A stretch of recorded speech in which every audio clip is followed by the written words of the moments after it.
Okay. All right. Good. Um, wow, what a weekend, huh? Yeah, I mean, you had an exciting weekend with your sister getting the the condo, huh? yeah, very exciting. Yeah. Um, so Is she doing an inspection and all that stuff? I that's where I was this morning. Yeah, Oh wow, you did it already. already done it. Yeah, Did it we go were well? we were kind of having trouble getting the signed contract back from the seller, so I was like, I took the first appointment I could get with the inspectors and just trying to keep things moving forward. And but we did finally this morning, right before I left, got the signed contract back. Are they in fact in Cape Town? Evidently, yeah, yeah. He said with family, but yeah. Huh. You know, our good friend Neil is from South Africa, Mhm. Cape Town, right? Yeah, one of my best friends is from there too. Huh. Interesting. Yeah. So they went home to visit family. That's my understanding. Yeah, I I don't know if they're from there or they just have family there. I'm not sure, but When are you scheduled to close? 2 weeks from Friday. Oh my gosh. Wow. Yeah, so Well, it's a the seller better be more responsive then. exactly. You think they would be? I thought I wrote it in a way that they would have like snatched it up and signed it immediately. Um, but I guess there was both the time, evidently, from what I hear, there was both the time difference, her doing family stuff, and uh, that she had moved it to a trust, Oh, so they had to redo the seller and info on the contract and stuff. no, that doesn't really. I mean, what it says on the contract doesn't really. Well, they don't know that.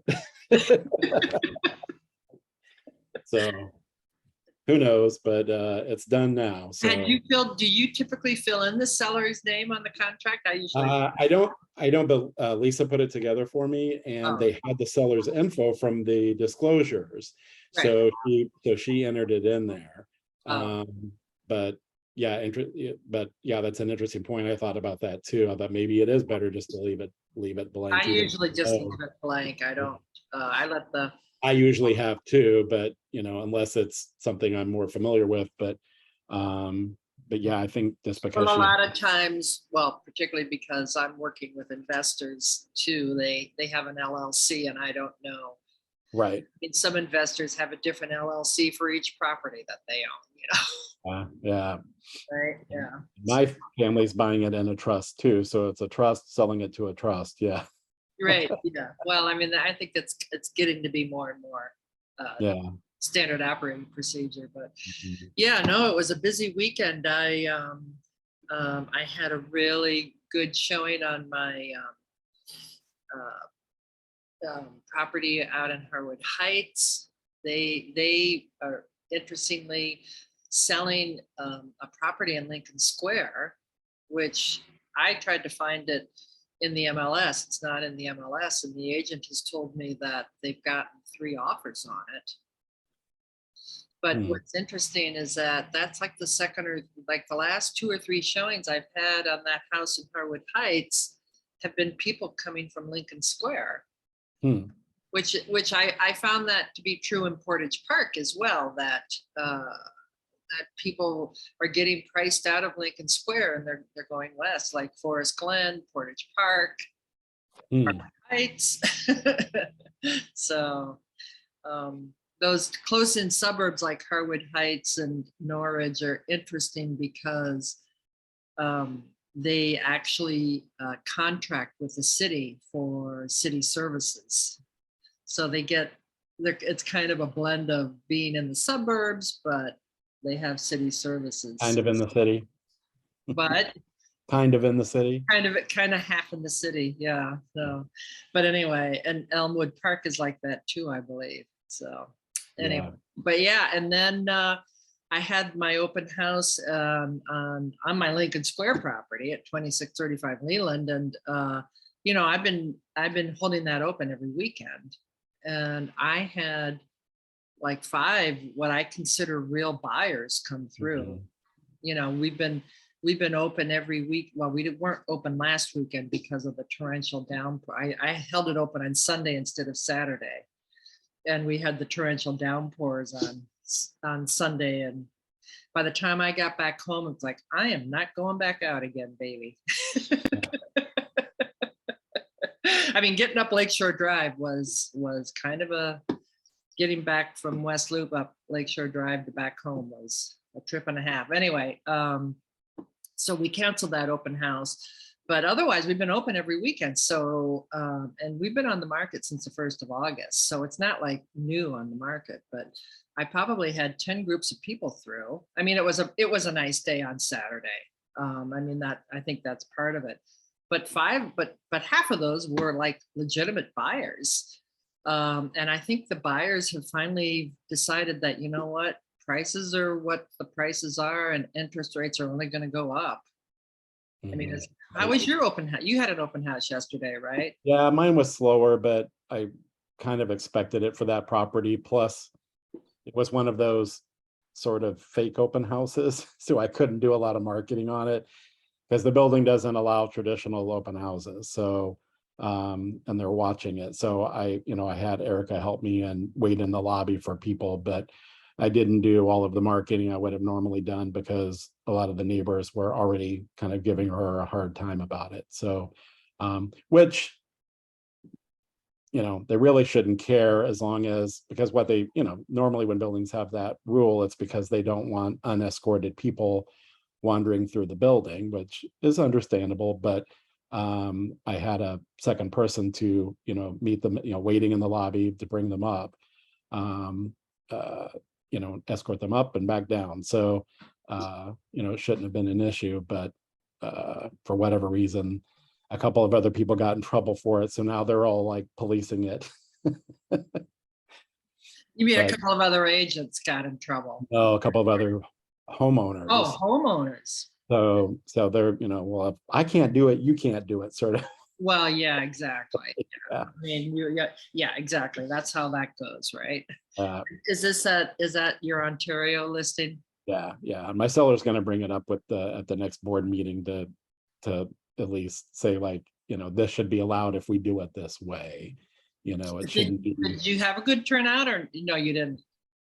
No, but like I said, I didn't expect it. Well, I A lot of understand. times for the open houses too, and I was explaining this to Eric and to my seller, a lot of times the open houses are the advantage, or sometimes one of the bigger advantages, I think, is just the marketing opportunity, not Right. so much who comes to the, who or how many people come to Yeah, the it's open the house. exposure. It's the Yeah, exposure. But it's exposure. It's an excuse to market it. It tags it in a lot of different, different websites do it differently, but it circulates in a different way and it pops up on different searches, and it just gets a bit of bigger exposure because of the open house. So that's the more important part than how many I people agree. I come. agree. So I agree. But so we got that advantage, I think.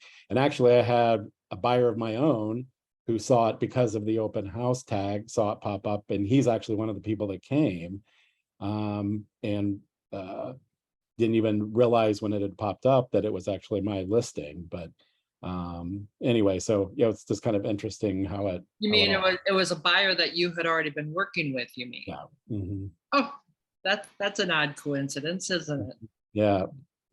Well, maybe not such an odd because you work that neighborhood, so maybe not such an odd coincidence, but Yeah. yeah, still. Why hadn't you told them about it? Well, I had, but he never made the connection. Ah, Um, but yeah, it was just interesting that, and then he saw it the day before and let me know that he was coming. Actually, I was out on showings with him on Saturday and then brought it up. So, but he was planning on coming, but he's one of those that already has his list of things he wants me to show him. And that wasn't one of them, but because of the open house tag, he had seen it, shared it with his partner, had a discussion about it, all that, not even realizing it was my listing. So interesting. yeah. Interesting. Yeah, yeah.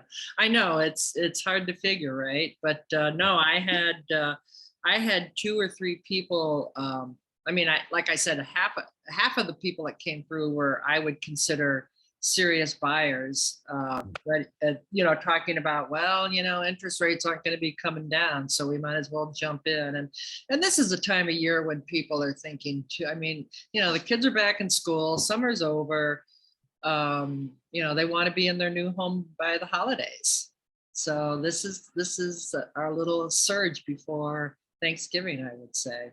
Yeah, yeah. Right? Yeah. I mean, although yesterday was a gorgeous day, and oh my God, there were so many boats out on the lake.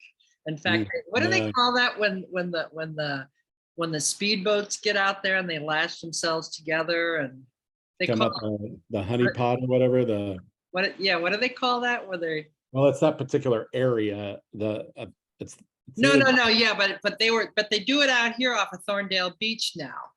Mhm. I've seen it a couple times this season, but there's a name for it. I can't remember what they Oh, call the it. one they down by Oak Street is like the honey pot or the honey. No, no, the not the bathtub, the playpen, the playpen. Oh, okay. I keep calling it the bathtub. To me, it's like a friggin' bathtub.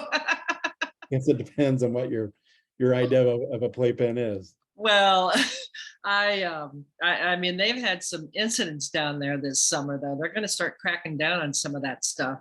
They've had people who have fallen off and drowned, and people didn't even realize that the person had fallen off and was drowning. I mean, that's pretty sad, right? But they Wow. get so, you know, anyway, whatever. We won't go into But anyway, what. but anyway, But anyway, well, you know, there is a huge divide between sailors and speedboaters, and never the twain shall meet. And sailors don't consider speedboaters to be real boaters. So guess what camp I'm in? Well, I mean, they get out there, they think that they act like they're driving a car, you know, and of course it's very different. So there was actually an article in the paper about a month ago, after some of these incidents that had happened down there with people falling off and drowning. And the Tribune had an article. It's a woman who actually, they owned a boat in Michigan City. They'd had it for like 3 or 4 years and finally decided, you know, enough was enough, and they sold it. But she said when they bought the boat, they took boating classes.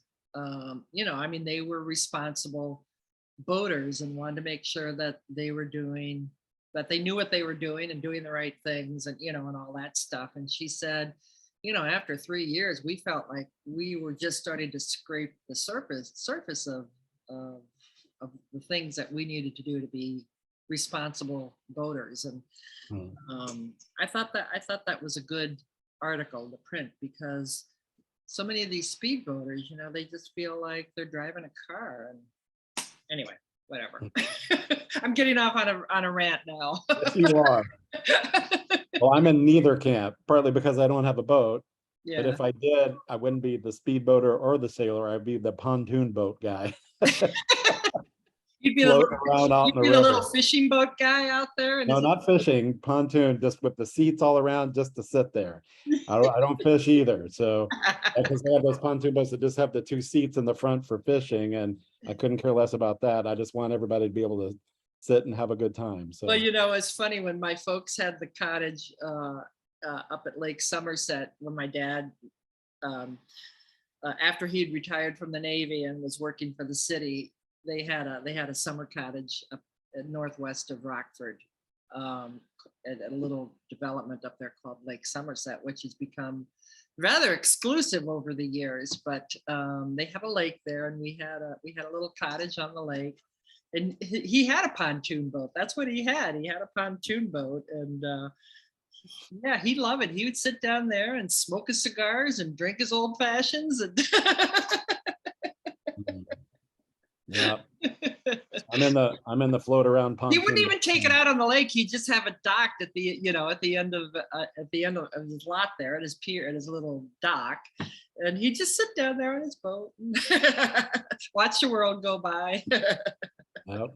So yeah, you're in my dad's camp. He was a Navy guy, right? He was a what? He was a Navy guy, right? Yeah, he was a Navy guy, but I mean, at that point in his life, he was an old guy too. But he was an admiral of a ship or whatever in the He Great Lakes. was captain, but yeah, he was CO. Yeah, and when at his funeral, Preferred just to sit on a pontoon boat. Yeah. preferred to just sit on it. But when at his funeral, he had been a young lieutenant during World War II, and had during World War II, they needed guys, and so these young guys were commanding officers of these destroyers and whatnot. So he was probably in his 20s, late 20s, in command. Anyway, he was in command of this destroyer, and they had been hit by a kamikaze, and he was able to.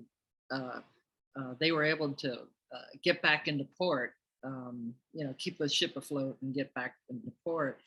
And a lot of those guys who had been draftees, they weren't career Navy. They had been drafted and served with my dad during the war. And they came to his funeral and they said, "We would go with your dad anywhere."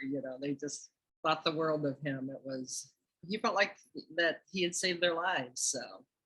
Well, no wonder he'd rather just sit on a pontoon boat. I know, right? He had. I mean, it was funny because as a lot of drama on a big boat. Well, and of course he saw a lot of things. He served in World War II. He was in Korea. He was in Korea when I was born actually. But so now we all know how old I am. But no, I mean, he had seen a lot of things over the years, and he never talked to us about any of it. But what was interesting is my son Carl we would have a weekend and drop Carl off, and they would have him for the weekend, and he would sit and talk to Carl about that stuff all the time. But to us, he would, it was like maybe too fresh or too whatever. We never heard any of these stories. They're very, very few stories. But he would tell his grandson about him. So I think that's not unusual though. Yeah. All right, and that's the boating news for the week. Yeah, but no, I mean the market. We're in a bit of a surge now. So I've got some serious interest on my. Nice segue. Huh? A nice segue, segue. right? Yeah, I don't know how we got off on, but we've got some serious interest on my Harwood Heights. I got serious interest on my Leland property. I've got.